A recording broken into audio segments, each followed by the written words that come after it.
원래는 창세기 1장 1절인데요.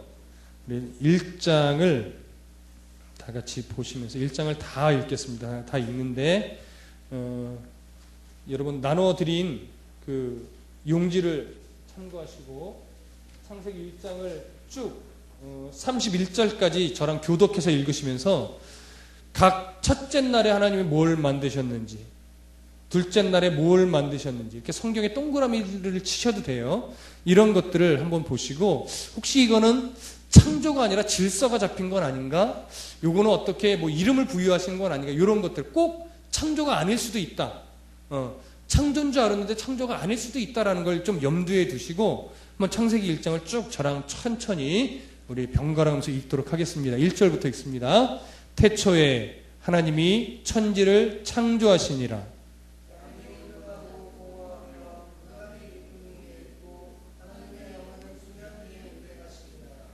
하나님이 이르시되 빛이 있으라 하시니 빛이 있었고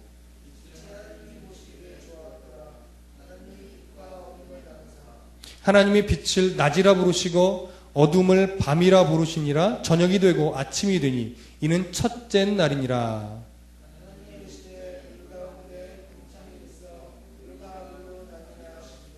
하나님이 궁창을 만드사 궁창 아래의 물과 궁창 위의 물로 나뉘게 하시니 그대로 되니라.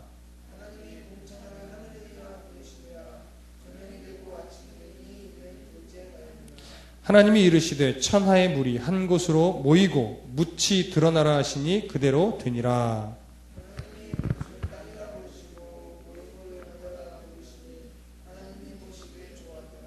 하나님이 이르시되 땅은 풀과 씨 맺는 채소와 각기 종류대로 씨 가진 열매 맺는 나무를 내라 하시니 그대로 되어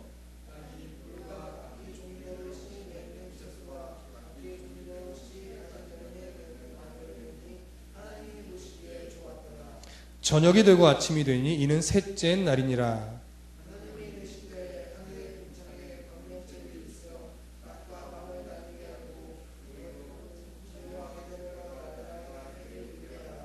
또 광명체들이 하늘의 궁창에 있어 땅을 비추라 하시니 그대로 되니라.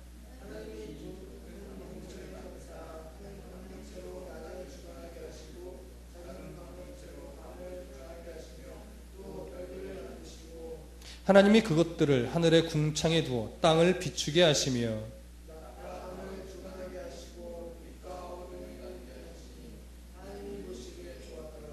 저녁이 되고 아침이 되니 이는 넷째 날이니라.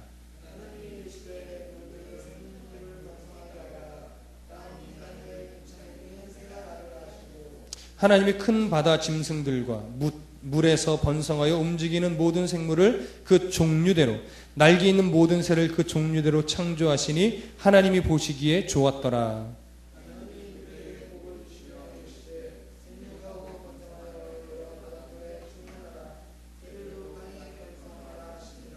저녁이 되고 아침이 되니 이는 다섯째 날이니라.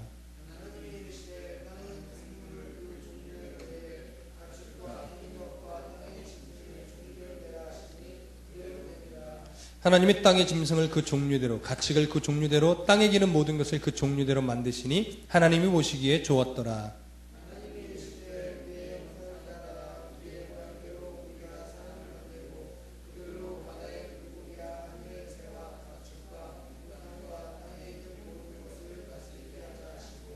하나님이 자기 형상 곧 하나님의 형상대로 사람을 창조하시되 남자와 여자를 창조하시고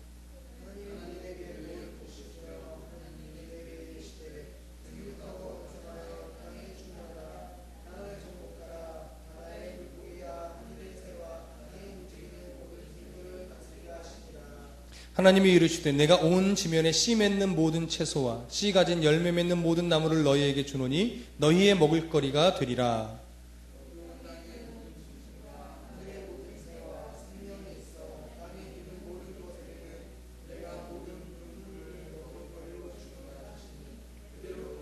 (31절) 다 같이 봅니다.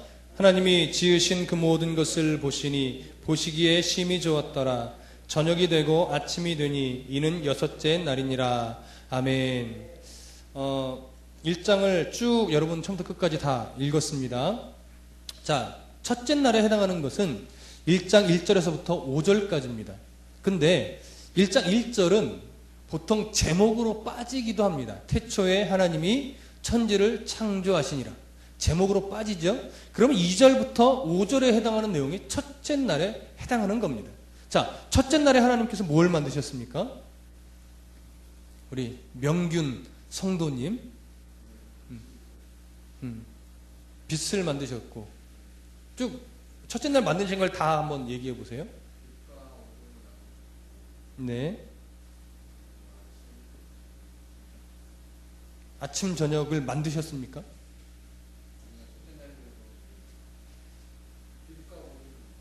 빛과 어둠을 만드신, 그것밖에 안 보이시나요?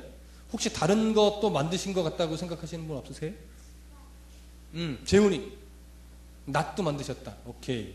그러면 둘째 날은 뭘 만드셨습니까? 둘째 날 우리 상미 성도님, 둘째 날 6절부터 8절에 해당하는 거예요.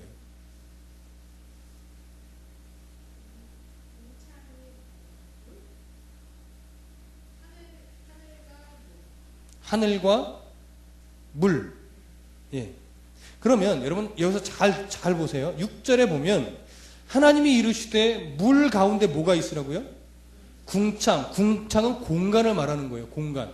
그렇죠? 그러니까 큰 덩어리의 물이 있는데 그 덩어리의 물에 그 중간에 궁창이 있으라 했더니 물이 어떻게 됐어요? 나눠져서 중간에 공간이 생긴 거예요. 그러면 6절에서 물이 창조된 겁니까? 물이 원래 있었습니까? 둘째 날을 얘기하는 거예요. 둘째 날에 물이 창조된 거예요? 원래 있었던 물을 하나님이 나누신 거예요? 그렇죠? 이제 둘째 날은 지금 물이 창조됐다는 표현이 없단 말이에요. 이미 있었던 물을 나누신 거예요. 그렇죠? 그러면 물은 언제 만드신 것 같습니까? 하나님이 첫째 날 만드신 거예요. 많은 교회들이 놓치고 있는 게 이거예요. 그러니까 왜 놓치냐면 2절을 보세요. 땅이 혼돈하고 공허하며 흑암이 깊음 위에 있고 하나님의 영은 어디에 운행해요? 수면에. 수면이 뭡니까? 액체죠. 물. CO2예요. 이게 수면이라는 게.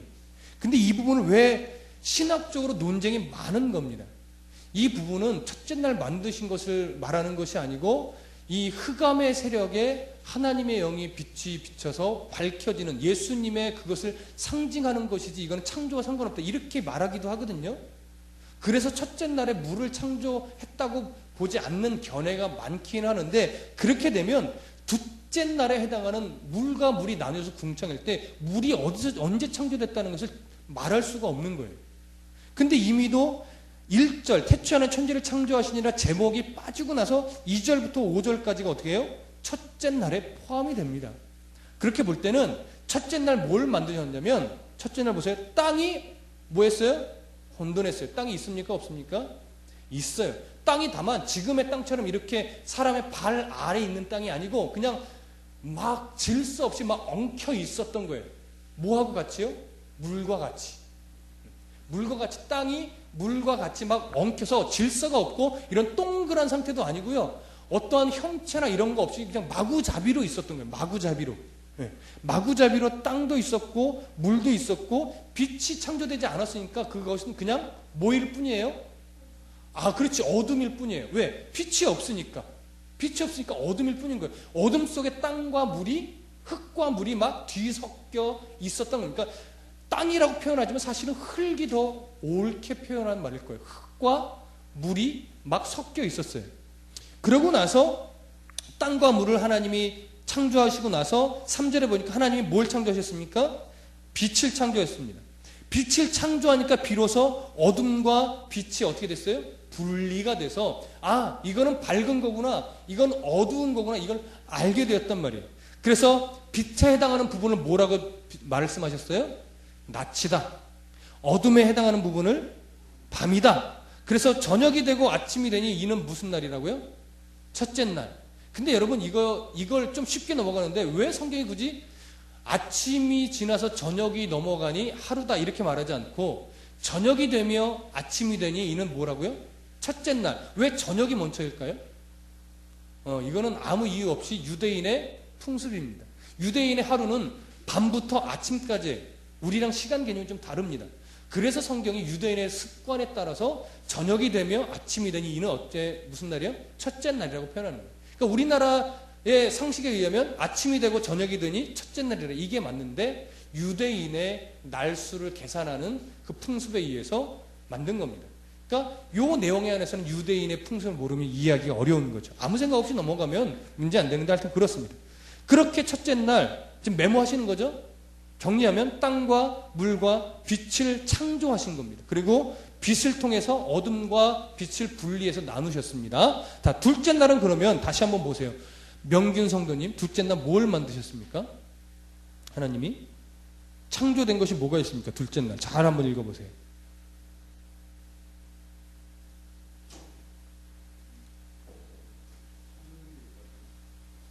자, 이 질문은 창조된 게 안 보인다는 얘기죠.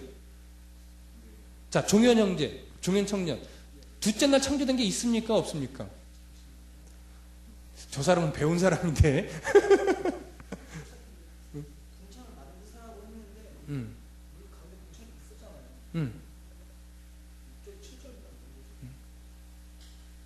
네? 그쵸. 질서만 잡았습니다. 창조된 게 없어요, 둘째 날. 이미 첫째 날 만들어진 땅과 물, 그 물 중에 물을 어떻게 돼요? 공간을 나눠서 분리한 것 뿐이에요. 질서를 잡아서 공간 위의 물과 공간 아래 물로 나누시니까 결국 그 공간을 하나님이 뭐라고 이름을 붙이셨어요? 하늘이다. 그러니까 노아 홍수 이전에는 이 공간 위에, 하늘 위에 뭐가 있었다고요? 물이 있었어요. 그래서 그 물은 원래 적외선을 차단하면서 그 온실 효과니까 결국 뭐예요? 하우스 같은 효과를 내서 인간이 살기에 가장 좋은 날씨를 만들어 놓는 역할을 했던 하늘 위의 물이었습니다. 근데 그 물이 노아 홍수 때 다 쏟아져 내렸어요. 성경을 보면. 그래서 결국 이 땅에 뭐가 왔어요? 사람이 살기 가장 좋은 환경이 아니라 늙기도 하고 추위도 오고 이런 날씨로 바뀐 거예요. 그러니까 원래 창조 때 에덴 동산에서의 날씨는 사계절이 있는 게 아니라 그냥 사람이 살기 가장 좋은 날씨, 빨가벗고 살아도 춥거나 덥거나 하지 않고 그냥 아주 평온하게 살 수 있는 날씨, 이게 그 당시의 날씨였단 말이에요. 그래서 둘째 날은 창조된 것이 없고 공간 위의 물과 공간 아래의 물로 하나님이 공간을 만드셨어요. 그러니까 공간은 창조된 게 아니라 물에 대한 질서를 잡으심으로 생겨난 것이 뭐예요? 공간이, 하늘이라는 겁니다. 자, 이해되셨죠? 자, 그러면 셋째 날 뭘 만드셨습니까? 우리 재훈이 어머니. 셋째 날 하나님이 뭘 만드셨습니까? 9절에서 13절에 해당하는 내용입니다. 재훈이 뭘? 풀 만드셨어요. 또 씨 맺는 채소, 열매 맺는 나무, 그리고 또 뭘 만드셨을까? 바다도 만드셨죠. 근데 잘 보면 그게 창조되었다라는 표현보다 다른 표현이 더 어울리는 게 있어요. 자, 우선 볼까요? 9절을 한번 보세요. 하나님이 이르시되 천하의 물이 어떻게 돼요? 한 곳으로 모여. 천하라는 건 뭐예요? 하늘의 밑에 있는 물. 이해되시죠? 하늘 밑에, 그러니까 하늘 위에 있는 물이 아니라 하늘의 아래쪽에 해당하는 그 물들에게 명령을 했어요. 한 곳으로 어떻게? 모여라. 그리고 뭐라고 말해요? 묻이 드러나라. 묻은 뭡니까? 땅이에요. 땅 물속에서 드러나라 하니까 드디어 엉클어져 있던 땅이 물속에서 드러나면서 그것이 뭐가 됐어요? 땅이 됐어요. 그리고 물이 모여서 뭐가 됐어요? 바다가 됐어요. 그러니까 바다하고 땅이 창조된 겁니까? 아니면 질서가 잡힌 겁니까? 그렇죠. 질서가 잡힌 거예요. 이건 창조가 아니에요. 물이 모여라. 땅이 물속에서 드러나라 했더니 순종에 나타나서 그것이 질서가 잡힘으로 바다라고 명하시고 땅이라고 명하신 것뿐이지 창조가 아닙니다. 10절에 그래서 하나님이 묻힐 땅이라 부르시고 모인 물을 바다라 부르시니 하나님 보기에 좋았더라. 그 다음에 11절 잘 보세요. 하나님이 이르시되 땅은 풀과 씨 맺는 채소와 각기 종류대로 씨 가진 열매 맺는 나무를 내라 하시니 그대로 어떻게 해요? 되었어요. 창조된 거예요? 땅이 순종해서 채소를 만들어낸 겁니까? 그쵸? 땅이 하나님이 명령하시니까 땅도 순종함으로 땅 속에서 생명이 있는 뭐예요? 열매 맺는 채소들을 하나님이 태어나게 땅이 순종했어요. 그러니까 땅 자체도 뭘 갖고 있는 거예요? 생명력을 품고 있는 거죠. 하나님의 은혜로 생명력을 품고 있었던 거예요. 그러니까 지금 태어나는 모든 씨 가진 열매, 나무, 풀들도 그때 하나님의 명령에 따라서 땅이 계속해서 지금도 뭐 하고 있는 거예요? 순종하고 있는 거예요. 여러분 이걸 명심하셔야 됩니다. 그렇기 때문에 우리가 자연을 훼손하면 안 되는 거예요. 왜? 자연도 지금 하나님의 태초의 명령에 계속해서 순종하고 있는 것이기 때문에. 자, 그 다음에 12절. 땅이 풀과 각기 종류대로 씨 맺는 채소와 각기 종류대로 씨 가진 열매 맺는 나무를 내니 하나님 보시기에 좋았더라. 저녁이 되고 아침이 되니 이는 셋째 날이랍니다. 그러니까 결국 셋째 날도 창조된 것은 없고 질서가 잡혀서 물이 모여 바다가 되고 묻이 드러나서 땅이 되는 질서가 잡힌 사건이 하나 있고 땅에게 명령하여 땅이 순종함으로 말미암아 풀과 채소, 과목들이 자라는 그런 땅이 순종하는 역사가 일어났습니다. 이것이 셋째 날에 일어났던 일이에요. 이해되십니까? 자, 그럼 넷째 날을 보시죠. 넷째 날 14절부터 19절에 해당하는 내용입니다. 우리 명균 성도가 14절에 창조 또는 질서 또는 순종에 해당하는 내용이 있으면 한번 읽고 말씀해 주십시오. 네? 예, 한번 읽어보세요.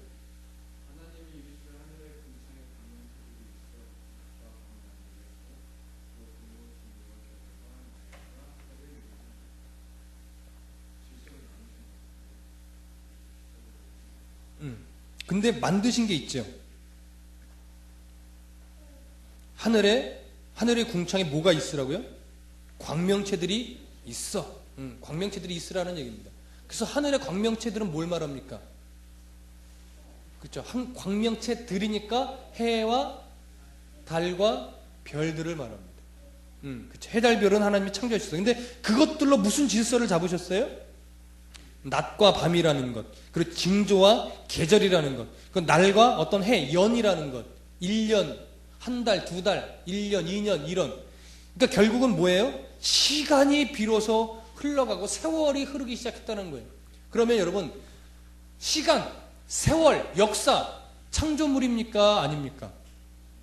창조물입니다.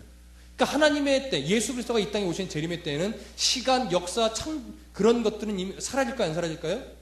사라져. 그때부터는 역사가 필요가 없는 거예요. 세월, 시간이라는 게 필요가 없는 거예요. 자, 그렇게 돼서 넷째 날 해, 달, 별을 만드셔서 주야를 주관하게 하시고 그 세월이 비로소 흐르게 됩니다. 이것이 넷째 날에 일어났던 거예요. 자, 다섯째 날 20절에서 23절에 해당하는 거죠. 제가 읽어드릴 테니까 한번 여러분 찾아보세요. 하나님이 이르시되 물들은 생명을 번성하게 하라 하니 땅 위에 하라. 그리고 땅 위에 하늘의 궁창에는 새가 나르라 하시고 하나님이 큰 바다 짐승들과 물에서 번성하여 움직이는 모든 생물을 그 종류대로 날개 있는 모든 새를 그 종류대로 창조하시니 하나님이 보시기에 좋았더라. 하나님이 그들에게 복을 주며 이르시되 생육하고 번성하여 여러 바다의 물에 충만하라. 새들도 땅에 번성하라 하시니라. 저녁이 되고 아침이 되니 이는 다섯째 날이니라. 뭐가 창조됐습니까? 바다에 사는 물고기들, 하늘에 나는 새들, 이런 것들이 이제 창조됐죠. 창조됐지만 한편으로는 물들은 물고기를 내라 할 때 물들이 또 순종했다고도 볼 수 있어요. 그러나 어쨌든 그것도 창조의 일부니까 뭐 물고기들, 새들 이런 것들을 창조했다고 볼 수 있습니다. 그리고 거기에 복을 하나 주죠. 그들에게. 무슨 복을 줍니까? 생육하고 번성하라. 네, 생육하고 번성하라는 복을 줍니다. 자, 여섯째 날입니다. 이제 중요한 여섯째 날 24절에서 27절 제가 읽어드릴게요. 하나님이 이르시되 땅은 그 생물을 종류대로 내되 가축과 기는 것과 땅의 짐승을 종류대로 내라 하시니 그대로 되니라. 하나님이 땅의 짐승을 그 종류대로 가축을 그 종류대로 땅에 기는 모든 것을 그 종류대로 만드시니 하나님이 보시기에 좋았더라. 하나님이 이르시되 우리의 형상을 따라 우리의 모양대로 우리가 사람을 만들고 그들로 바다의 물고기와 하늘의 새와 가축과 온 땅에 기는 모든 것을 다스리게 하자 하시고 하나님이 자기 형상 곧 하나님의 형상대로 사람을 창조하시되 남자와 여자를 창조하시고 하나님이 그들에게 복을 주시며 하나님이 그들에게 이르시되 생육하고 번성하여 땅에 충만하라 땅을 정복하라 바다의 물고기와 하늘의 새와 땅에 움직이는 모든 생물을 다스리라 하시니라. 하나님이 이르시되 내가 온 지면에 씨 맺는 모든 채소 씨 가진 열매 맺는 모든 나무를 너희에게 주노니 너희 먹을 거리가 되리라. 또 땅의 모든 짐승과 하늘의 모든 새와 생명이 있어 땅에 기는 모든 것에게는 내가 모든 풀을 먹을 거리로 주노라 하시니 그대로 되니라. 하나님 지으신 모든 것을 보시니 보시기에 좋았더라. 저녁이 되고 아침이 되니 이는 여섯째 날이니라. 자, 여섯째 날 창조된 게 뭐가 있습니까? 땅 위에 뭐 뛰고 걷고 기는 모든 짐승들, 그리고 여자 남자. 아니, 이때는 여자예요. 아니, 남자예요. 남자를 만든 이후에 여자를 만들었죠. 어쨌든 남자 여자 맞습니다. 자, 근데 짐승과 사람에게 또 하나 복을 주셨어요. 무슨 복이요? 아니요. 짐승과 사람에게 생육하고 번성하라. 근데 사람에게만 주신 유독 한 가지의 복이 더 있어요. 뭐라고요? 다스리라. 땅에 기는 모든 동물들도 다스리고, 그 다음에 모든 풀 채소들도 어떻게 하라고요? 다스리라고. 그러나 뭘 먹을 거리로 줬어요? 열매들을 먹을 거리로 줬어요. 동물들에게는 뭘 먹을 거리로 줬어요? 채소들, 이런 것들을 먹을 거리로 주었습니다. 자, 그러면 이렇게 우리가 여섯째 날까지 창조된 사건을 우리가 정리를 했습니다. 기존에 우리가 습관적으로 알고 있던 것과는 약간 다르죠? 성경을 좀 깊이 있게 보면 약간 다르다는 걸 알 수 있습니다. 뭐 아이들에게는 그냥 원래 아는 대로 뭐 첫째 날 우주, 빛, 둘째 날 뭐 궁창, 3일 바다, 뭐 그러니까 궁창, 아니, 첫째 날 우주와 빛, 둘째 날 궁창, 3일에 바다, 땅, 식물, 4일에 해, 달, 별, 5일에 새, 물고기, 6일에 짐승, 사람 뭐 이렇게 창조했다고 해도 큰 문제는 안 되지만 우리가 이미 성경을 통해서 정확하게 알 필요가 있는 것은 지금 이 순서라는 거예요. 예. 질서가 잡힌 게 있고 순종한 게 있고 창조된 게 있고 그러므로 인해서 발생되는 것들도 있고, 그렇죠? 자, 그러면 이제 저를 보셔도 됩니다. 저를 보고 제 이야기를 들으면서 중요하다고 생각되는 것들만 이제 옆에 메모를 하세요. 이 내용들을 토대로 해서 볼 때 우리가 먼저 생각해야 될 것은 뭐냐면, 그러면 하나님이 이 창세기를 누가 읽으라고 써준 것이냐실까라는 겁니다. 힌트를 하나 드리면, 예수 믿는 사람에게 이 창세기를, 특히 창세기로 지목합시다. 창세기를 예수 믿는 사람이 읽으라고 준 걸까요? 예수 믿지 않는 사람이 읽으라고 준 걸까요? 둘 다? 상민. 둘 다? 그러면 이제 제 설명을 들으세요. 이 창세기는 언제 기록됐느냐? 아니, 먼저 누가 기록했느냐? 모세가 기록했습니다. 모세가 누군지 다 아시죠? 애굽에서 430년간 이스라엘 백성들이 노예로 종살이를 하고 있는 그들을 하나님이 어떻게 돼요? 모세, 40살의 모세를 40년 동안 훈련시켜서 나이 80살에 애굽으로 가게 해서 내 백성을 하나님이 내놓으라고 하신다라고 해서 10가지 재앙을 내리시고 결국은 홍해바다를 가르셔서 이스라엘 백성들을 애굽에서 탈출시킵니다. 그래서 출애굽이에요. 애굽에서 탈출시켰기 때문에 그 탈출시켜서 광야로 데리고 갑니다. 가나안 땅이라는 곳에 가기 위해서. 광야에서 갔는데 광야에서 이스라엘 백성들이 자꾸 불순종해요. 그래서 하나님이 40년을 광야에서, 7일이면 갈 거리를 40년을 광야에서 생활하게 만들었어요. 40년의 세월을 하는 그 중간에 어떤 일이 벌어지냐면, 모세가 이스라엘 백성들을 광야로 내면서 물이 배고파 죽겠다니까 하나님이 만나를 주시고, 고기 먹고 싶다고 하니까 메추라기 새를 몰아주시고, 물이 먹고 싶습니다 하니까 바위를 쪼개서 물을 쏟아내셔서 먹게 하시고, 다 필요한 거 채워주셨어요. 그래서 이제 모세가 이스라엘 백성들 앞에 하나님의 뜻을 전하기 위해서, 이스라엘 백성들은 광야에 있고 모세가 호렙산이라고, 또 신의 산이라고도 부르는데 그곳에 올라갑니다. 홀로 하나님을 만나서 하나님의 음성을 듣기 위해서. 왜 구약 시대 때 하나님이 친히 음성으로 나타나시기도 했어요. 신약 시대는 거의 안 그러시지만. 그래서 하나님의 계명을 받으려고 올라갑니다. 그래서 하나님이 10계명도 주시고 너희들이 이렇게 살아야 된다라고 어떤 율법을 주세요. 율법을. 근데 그 계명을 받고 40일 만에 내려올 때 이스라엘 백성들이 어떤 일들을 했냐면, 40일이 다 되어가는데 모세가 안 내려오는 거예요. 그러니까 이스라엘 백성들이 모세 형 아론을 찾아가서 이렇게 합니다. 아론이요, 당신의 동생 모세가 산에 올라갔는데 거기서 죽은 것 같습니다. 아직도 안 내려온 걸 보니까 우리가 불안합니다. 죽은 것 같습니다. 그러니까 당신이 우리의 지도자가 되어 주십시오. 우리가 안심할 수 있는 신을 좀 만들어 주십시오. 이렇게 말하는 거예요. 신을 좀 만들어 주십시오. 그랬더니 아론이 안 된다. 나는 너희들의 지도자가 아니다. 모세가 지도자다. 근데 너희들이 원하니까 내가 해줄게. 이러면서 뭐라고 말하냐. 너희들의 금 보석들을 다 갖고 오시오. 그래서 이스라엘 백성들이 갖고 있던 금들을 다 모았어요. 그 금을 녹여서 뭘 만드냐면 금송아지를 만들었어요.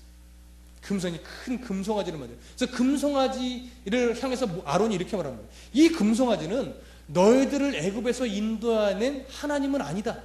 근데 이 송아지를 보면서 금송아지를 보면서 너희들을 애굽에서 인도해낸 그 하나님을 어떻게 해요? 기억해라 이렇게 말한 거예요. 그 말을 듣고 이스라엘 백성들이 그 금송아지 앞에서 예배를 드립니다. 누구에게요? 하나님께. 좀 웃기죠? 하나님께 예배를 드려요. 예배를 정성껏 드리고 나서 무슨 일을 하냐면 춤을 췄다고 성경은 기록해요. 출애굽기를 보면. 근데 그 춤이 하나님 앞에서 추면 그런 춤이 아니고 애굽 사람들이 우상을 섬길 때 관능적으로 어떤 성적인 타락과 맞물려서 추던 그런 춤을 말하는 거예요. 관능적인 춤. 그 춤을 그 앞에서 추었다라는 거예요. 그러니까 여러분 다시 이걸 정리하면 하나님께 예배하면서 금송아지 앞에서 하나님을 예배했다는 것은 뭐냐면 여기서 우리가 예배를 하면서 옆에다가 뭘 만들었냐고 하면 불상을 만들었다는 것 똑같은 거예요. 불상을 옆에 딱 세워놓고 하나님께 예배하는 거예요. 그러고서 그렇게 예배하고 나서 불상 앞에서 절하고 불상 앞에서 했던 일천배 이런 불교에 행하던 행위들을 이 예배당에서 했다라는 거예요. 그러니까 이게 말이 됩니까 안 됩니까? 말이 안 되는 거예요. 그래서 이 모습을 모세가 내려오다가 보는 거예요. 보고서 그 돌판을 어떻게 해요? 깨트리고 그 금송아지를 갖고 다 부수게 해서 금송아지를 가루를 냅니다. 그리고 가루를 물에 타서 다 그 안에서 예배드리고 춤췄던 사람들을 다 마시게 해요. 이거 안 하면 다 죽임을 당했어요. 네. 그렇게 해서 자기의 죄를 먹게 만들었단 말이에요. 그러고 나서 모세가 다시 시내산에 올라가서 하나님의 계명을 받고 내려와서 십계명을 전하고 율법을 전했던 거예요. 그래서 그 처음에 깨졌던 두 돌판 십계명 이것이 언약궤 안에 들어있던 거예요. 그래서 언약궤에 넣고서 너희들이 하나님의 뜻을 거스릴 때 하나님의 말씀이 이렇게 깨어졌다. 그러니 하나님의 말씀을 똑바로 지켜야 된다. 이것을 알리기 위해서 언약궤 안에 그 돌판이 들어있는 겁니다. 자, 이렇게 이스라엘 백성들이 하나님께서 이스라엘 백성을 애굽에서 탈출시키고 모세를 통해서 이스라엘 백성을 인도에 내다 보니까 이스라엘 백성들이 그 삶 속에서 없어지지 않는 아주 나쁜 습관이 하나 자리 잡고 있는데 그것이 뭐냐면 우상 숭배였어요. 근데 놀랍게도 우상은 늘 뭐의 형상이에요?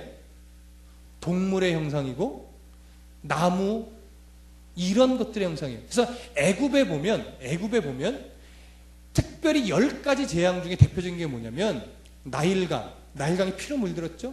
개구리신 막 이런 것들, 파리는 다산을 상징합니다.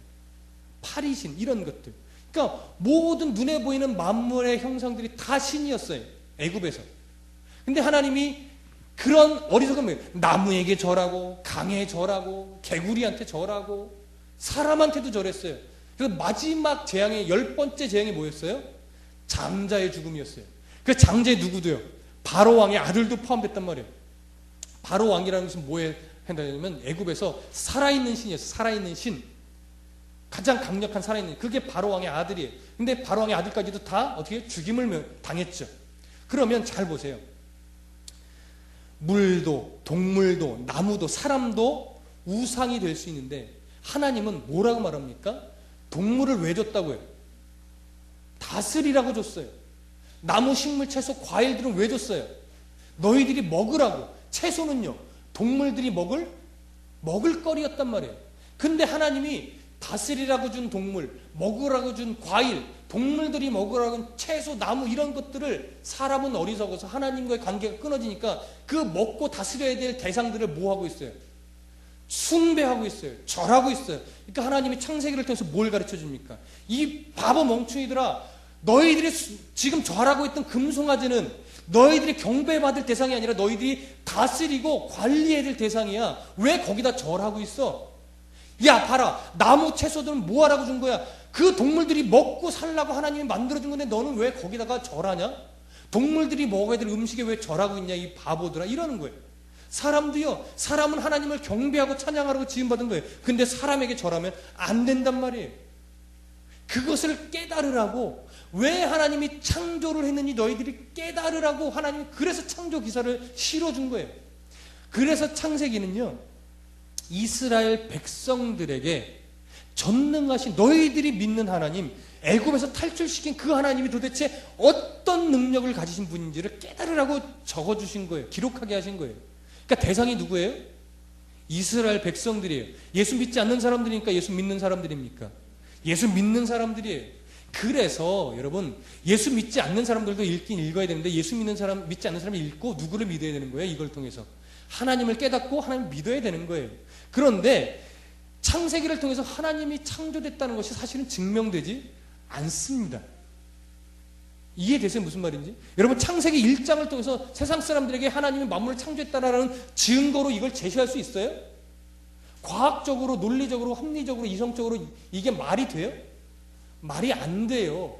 이 창세기는 세상 사람들에게 하나님을 증명하라고 준 책이 아니란 말이에요. 예수 믿는 사람들에게 너희들이 믿게 된 그 하나님, 너희들이 알게 된 그 하나님이 어떠한 분인지를 창세기를 통해서 깨달으라는 거지. 세상 사람들이 이거 보시오, 성경에 하나님이 창조했다고 되어 있지 않소? 그런데 왜 만물이 진화했다고 어리석게 그렇게 얘기하시오? 우리는 그렇게 얘기할 수 있죠. 근데 세상 사람들은 이것을 듣고 바보멍청, 논리적이지도 않고 합리적이지도 않고 과학적이지도 않은 그런 얘기를 짓거리면서 뭐 창조했다고 이렇게 반응이 온단 말이에요. 왜? 그럴 수밖에 없는 거죠. 이건 그걸 증명하려는 책이 아닙니다. 하나님이 만약에 이걸 믿지 않는 사람들에게 하나님의 창조를 증명하려고 썼다면 이런 식으로 쓰지 않으셨어요. 정말로 더 과학적이고 더 이성적이고 더 합리적으로 쓰시죠. 그러나 성경은 세상 믿지 않는 사람들에게 쓴 것이 아니고 이미 하나님은 만물의 창조주이시다, 하나님은 이 세상의 주관자이라는 사실을 전제하고 쓴 글이란 말이에요. 전제하고. 이해되세요? 이 말을? 이미 밑바탕에 깔아놓고 하는 거기 때문에 믿지 않는 사람들이 이걸 통해서 믿지 않든 상관없어요. 왜? 하나님의 백성들은 믿게 만드실 거니까, 이것을 인정하게끔 만드실 거니까. 그럼 여러분, 저도 이걸 믿고 여러분들도 믿습니다. 그럼 여러분들이 이 사실을 믿는데 이게 논리적이고 합리적이라서 믿습니까? 아니잖아요. 이게 과학적으로 정확해서 믿어요? 하나님이 창조하라 그랬더니 창조되고 나눠라 그랬더니 나눴다. 이게 여러분들 논리적으로 말이 돼요? 안 된단 말이에요. 근데 우리는 이 논리적으로, 합리적으로, 이성적으로 말도 안 되는 이 글이 어떻게 해요? 믿어져요. 믿어져요. 이게 기적이라는 것이고 이게 하나님이 우리를 택했다라는 증거라는 거예요. 이게 믿어지니까. 이게 믿어지니까. 자, 그렇게 해서 하나님께서 창세기를 쓰신 겁니다. 그러면 이 창세기를 통해서 우리가 첫 번째 그 하나님을 배웠는데, 여기서 더 한 가지를 도출해야 될 것이 뭐냐면, 이 창세기를 통해서 우리가 봐야 될 것은 하나님의 전능하심이에요. 왜 그러느냐? 1절을 다 같이 보세요. 1절, 창세기 1장 1절. 다 같이 읽습니다. 시작. 태초에 하나님이 천지를 창조하시니라. 이 얘기는 뭐와 같냐면, 태초에 만물이 시작할 때 하나님이 만물을 창조하신 그 목적 있죠. 그럼 만물을 창조하신 목적이 뭐예요? 인간이 만물을 다스리면서 하나님을 바르게 섬기도록 하기 위함이잖아요. 그 창조하신 목적이 인간의 범죄로 말미암아 하나님의 목적에 훼손이 돼서 하나님의 목적을 못 이루게 되셨을까요? 아니죠. 인간은 하나님 앞에 범죄해서 에덴에서 쫓겨났지만 하나님의 창조의 목적은 지금까지도 계속 되어질까요? 안 되어지고 있을까요? 되어지고 있단 말이에요. 그렇죠? 방향은 좀 틀어졌어요. 왜? 인간의 범죄에서.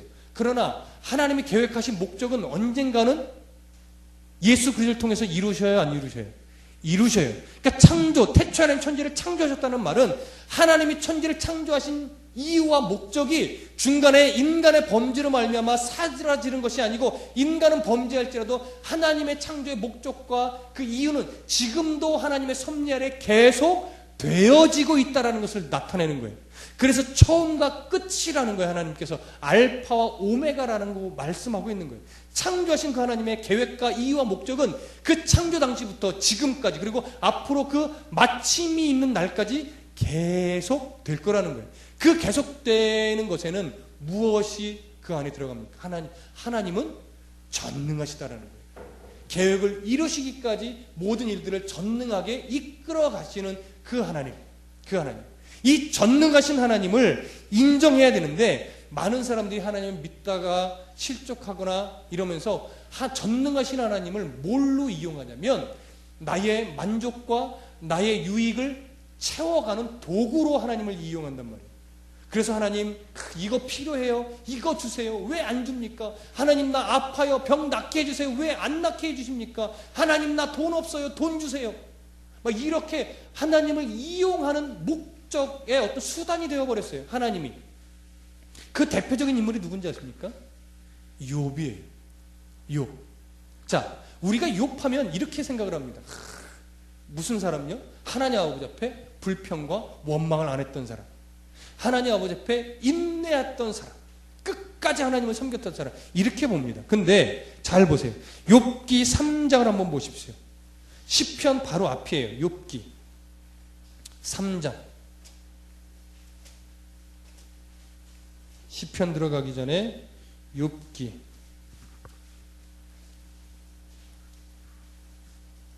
3장 한번 다 찾아보십시오. 구약성경 763쪽.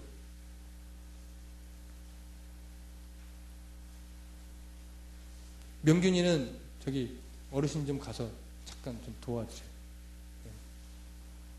욥기 3장. 몇 절을 보시냐면 20절을 보십시오. 20절. 이 하나님의 주권을 인정하는 것이 우리 신앙의 아주 중요한 근거가 되어야 되는데 그것을 오늘 나누고 이제 마무리를 하려고 합니다. 욥기 3장 20절에서 26절. 다 찾으셨습니까? 교독합시다. 어찌하여 고난당하는 자에게 빛을 주셨으며 마음이 아픈 자에게 생명을 주셨는고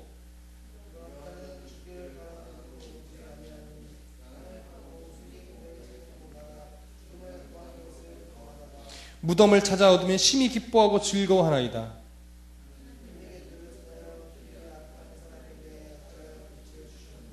나는 음식 앞에서도 탄식이 나며 내가 앓는 소리는 물이 쏟아지는 소리 같구나.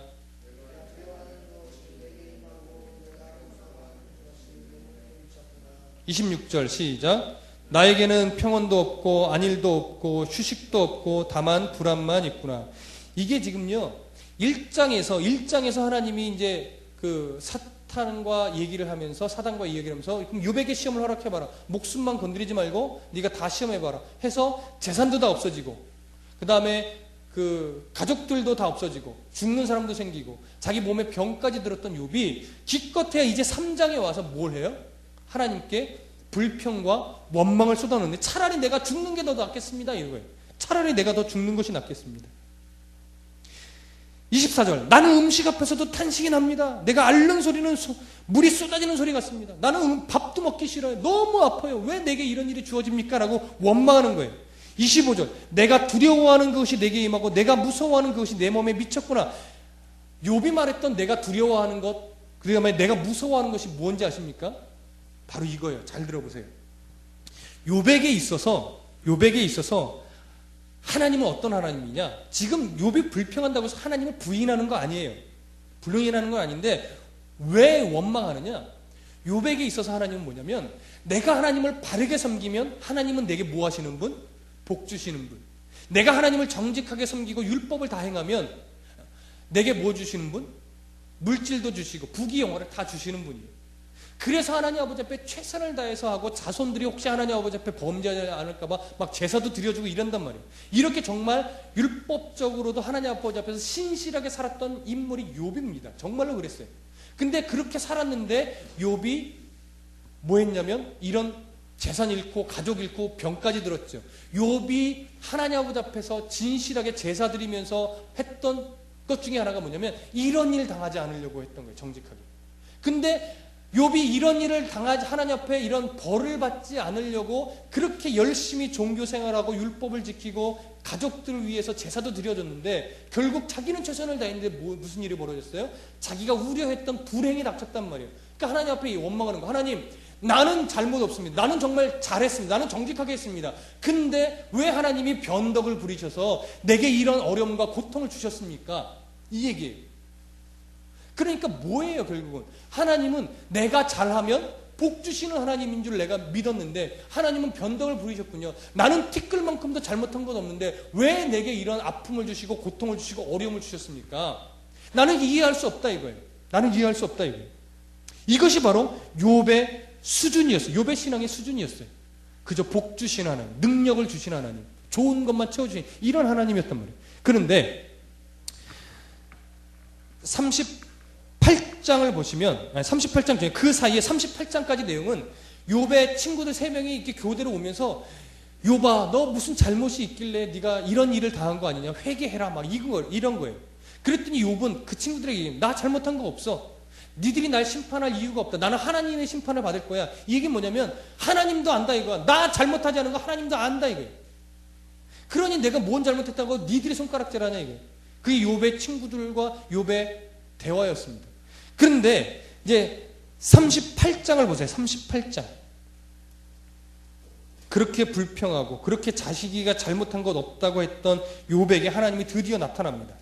38장 1절에서 7절이에요. 번갈아 가면서 읽습니다. 찾으셨나요? 38장 욥 그대로 뒤로 좀 더 가면 38장이 나와요. 38장 1절부터 제가 읽습니다. 그때에 여호와께서 폭풍 가운데에서 욥에게 말씀하여 이르시되 너는 대장부처럼 허리를 묶고 내가 네게 묻는 것을 대답할지니라.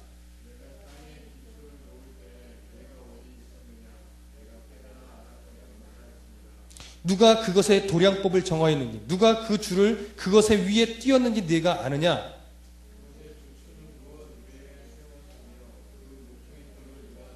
함께 읽겠습니다. 그때에 새벽 벌들이 기뻐 노래하며 하나님의 아들들이 다 기뻐 소리를 질렀느니라.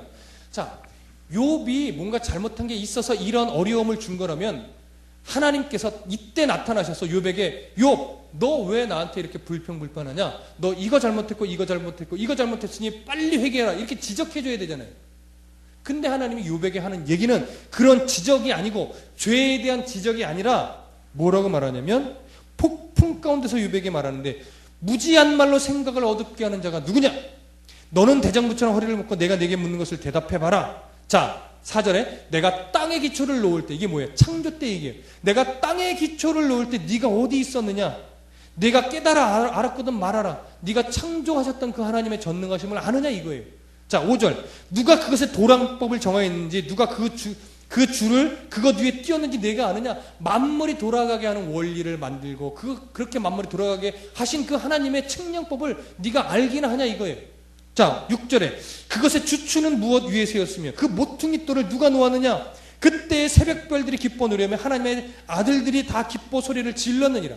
창조 당시의 이야기를 이렇게 비유로 얘기하시면서 그 창조의 하나님을 네가 제대로 아느냐 이거예요. 어떻게 창조했는지 어떻게 별을 만들어 하늘에 띄었는지 이러한 것을 네가 이 전능의 하나님의 능력을 아느냐 이렇게 묻는 거예요. 자, 욥이 알 수 있습니까? 없습니까? 알 수 없죠. 그 능력을 감히 어떻게 합니까? 이 얘기는 뭐냐면 욥의 신앙의 수준을 다시 한번 적나라하게 말씀드릴게요. 욥에게 있어서 하나님이란 분은 어떤 하나님이냐면 지식적으로 욥보다 뛰어난 것이 아니라 능력적으로 뛰어난 하나님이었어요. 그러니까 자기가 종교적으로 열심을 다해 섬기면 하나님은 능력을 베풀어서 복만 주시는 분이에요. 근데 그것을 안 하면 능력이 뛰어나니까 벌을 주시는 거예요. 이런 능력적인 면에서 뛰어난 거예요. 지혜와 명철 이런 것에 있어서 뛰어난 하나님이 아니었어요. 욥에게 있어서는. 근데 하나님이 욥에게 나타나서 말해요. 욥아, 너 창조의 지혜를 아느냐? 어떻게 하나님이 만물을 창조하면 만물이 운행되게 그 원리를 적용케 하셨는지 너 하나님의 그 전능하신 지혜, 놀라우신 지혜를 네가 아느냐 이거예요. 욥이 할 수 있는 말은 뭐예요? 모릅니다. 모릅니다. 자, 그래서 욥이 이제 대답을 합니다. 42장을 보십시오. 42장 1절에서 6절까지 돌아가면서 읽겠습니다. 욥이 여호와께 대답하여 이르되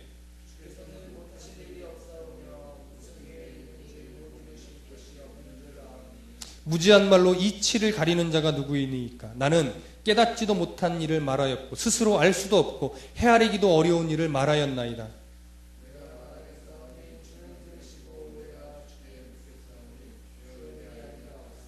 내가 주께 대하여 귀로 듣기만 하였으니 이제는 눈으로 주를 배움나이다.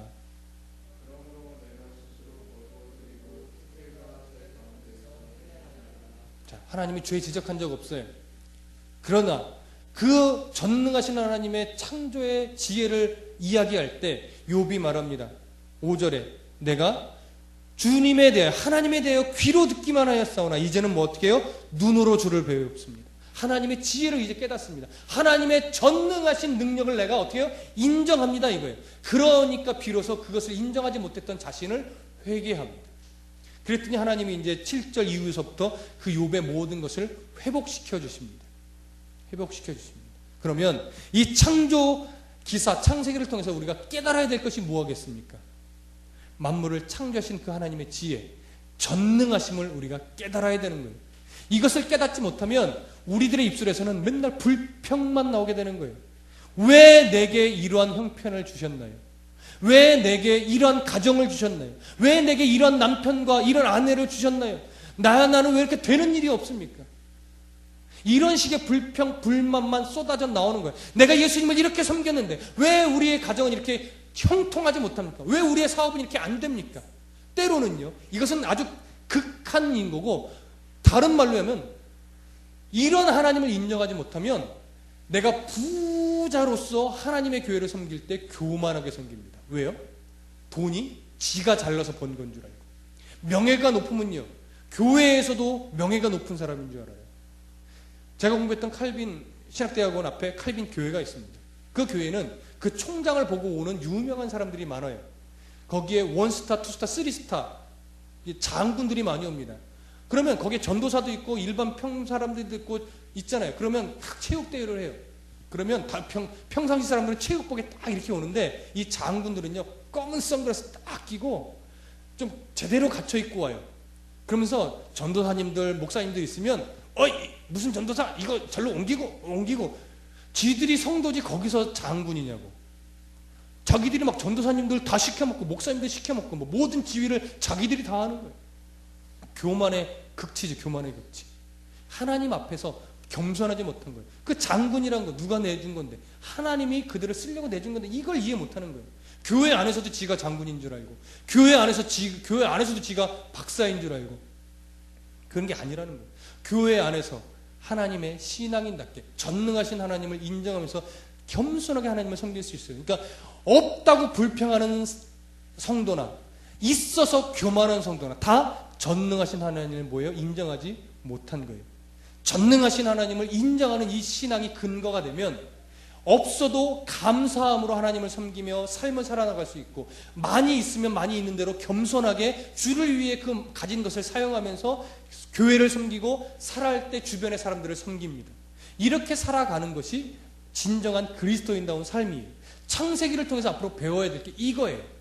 그래서 창조의 이야기를 시작해서 이제 아브라함, 노아, 아브라함을 시작해서 이삭, 야곱, 요셉에 이르기까지 그 사람들의 일대기를 써는 것은 뭐냐면 그 사람들의 신앙이 위대한 것이 아니고, 이러한 인간임에도 불구하고 하나님의 창조의 목적은 그들을 회개시키고 하나님의 사람으로 만들어 가시면서 결국은 하나님이 목적지를 향해 이 역사를, 이 사람들을 이끌어가고 있다라는 것을 인정하라는 거예요. 이것을 볼 수 있어야 돼요.